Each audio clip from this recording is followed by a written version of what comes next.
terdahulu tidak pernah diam.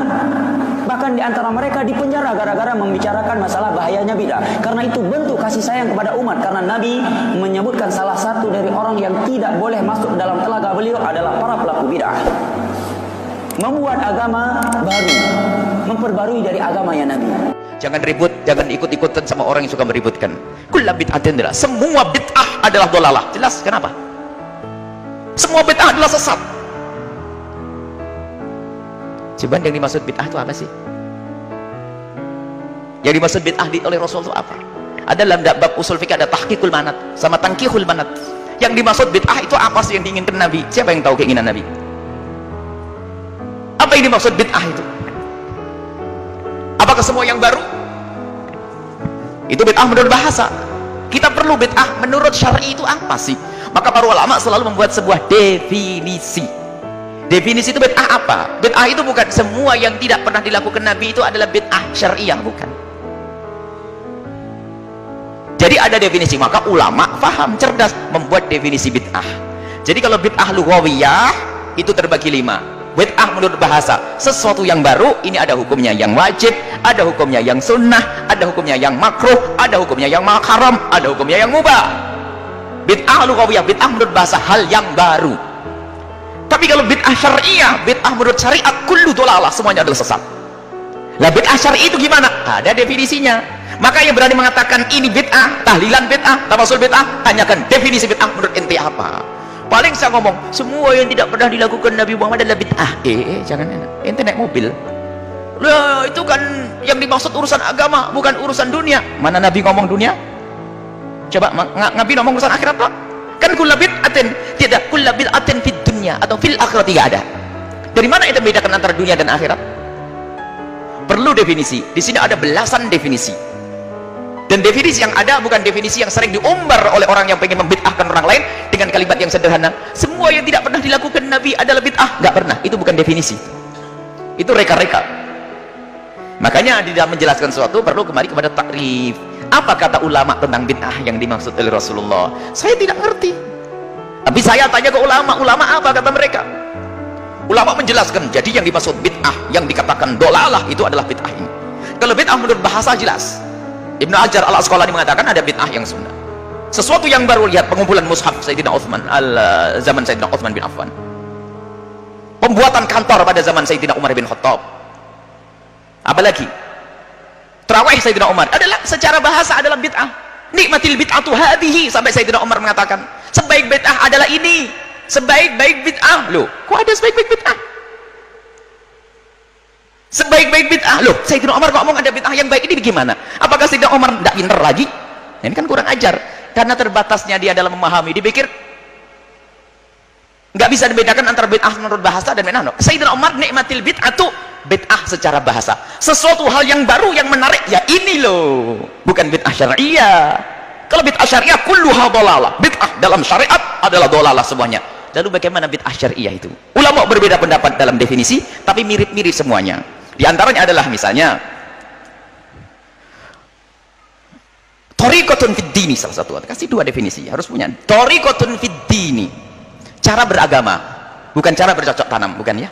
Cara beragama, lihat. Nah, ini definisi.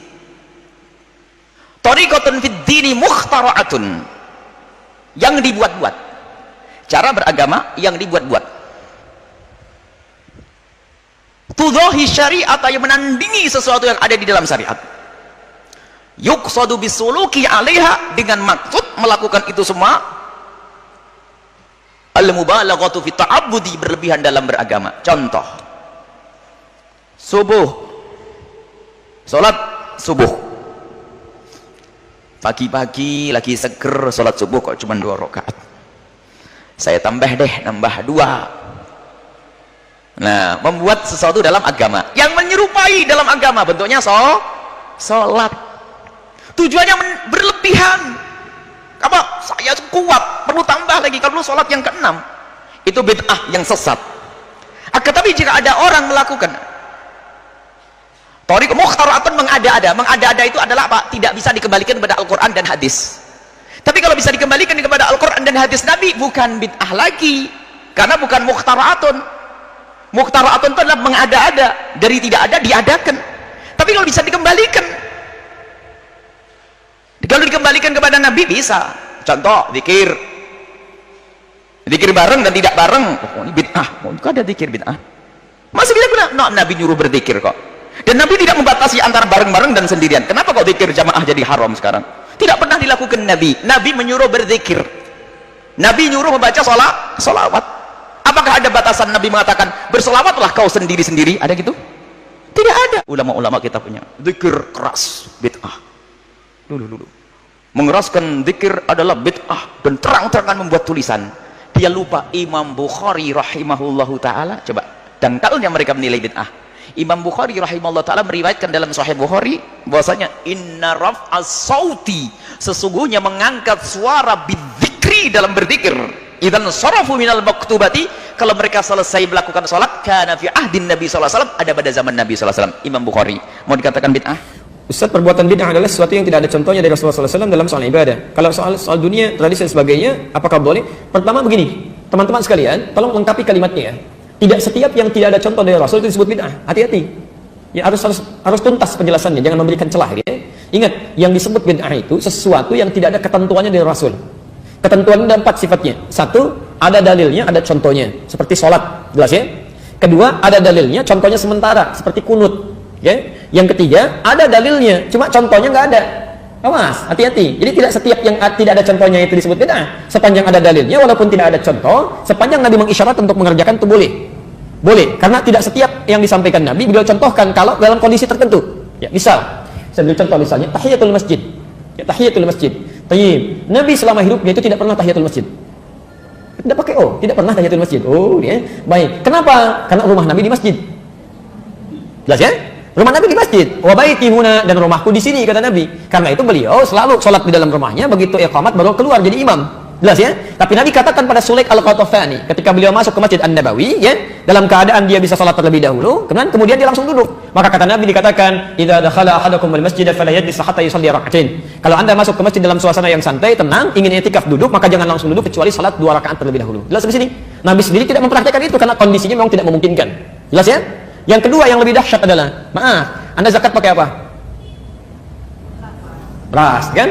Uang. Nabi nggak pernah zakat pakai beras. Silakan tunjukkan pada saya. Satu hadis saja yang menunjukkan Nabi pernah zakat pakai beras. Jangankan hadis sahih, hadis palsu pun nggak akan ada. Anda cari sampai kiamat kurang 2 hari nggak akan ditemukan. Ya, sehari lagi buat berpikir kita untuk apa nyari, gitu kan? Baik, nggak ada karena Nabi zakatnya pakai gandum atau pakai kurma. Tapi kemudian di zaman Muawiyah, ketika beliau jadi gubernur di Syam, di Damaskus, beliau katakan yang dimaksud zakat menggunakan kurma ataupun gandum itu irqun, makanan pokoknya. Jadi kalau makanan pokok di satu tempat kemudian digunakan sebagai bagian dari zakat itu boleh. Ya, sepanjang itu bagian dari makanan pokok. Makanan pokok kita apa? Itu makanan ibu. Ya, makanan saya itu nasi. Beras itu makanan pokok bagi hewan yang bertembolok. Ya, ayam itu makanan pokoknya beras. Tapi nasi sumbernya dari beras, boleh menjadi bagian dari zakatnya. Tapi contoh dari Nabi tidak ada. Jadi tidak setiap yang nggak ada contohnya itu disebut dengan bid'ah. Jelas ya? Kecuali yang keempat, tidak ada dalil, tidak ada contoh, kemudian dikerjakan itu yang bermasalah. Salat, saya tutup sampai sini karena waktu kita akan masuk adzan asar.